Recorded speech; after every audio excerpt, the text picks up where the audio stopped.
Sur la plage des Salines, à Montjoly, les Olympiades sont sur le point de commencer.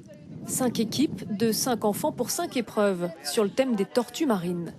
La première consiste à remonter la plage en un temps record, sur les coudes et les genoux. Une plage parsemée d'obstacles en tout genre. On a fait ce parcours ça représente la tortue et c'était un peu dur. Quand on rampait, ça faisait mal au ventre, donc ça fait un peu du sport aussi. On a fait la tortue parce que on faisait des routes pour aller pondre nos œufs. On grimpait, on évitait les obstacles. C'était difficile, tu as trouvé? Non, ça va. Au niveau des jambes, oui, parce qu'il y a la terre, mais sinon, c'est bon. Pour encadrer chacune des épreuves, 2 bénévoles de l'association Quata.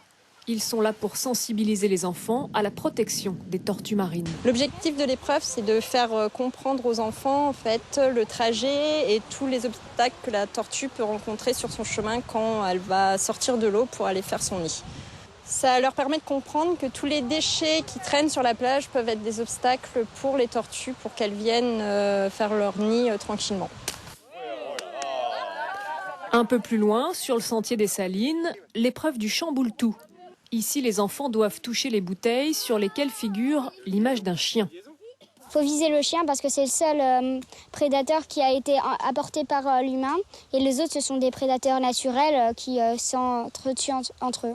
Et en plus, ils crochent pour les œufs. C'est vraiment... Une fois, j'ai vu ça à la plage, je me suis dit, oh mince, je vais pleurer. Les tortues marines viennent justement d'achever la saison des pontes sur les plages de Guyane.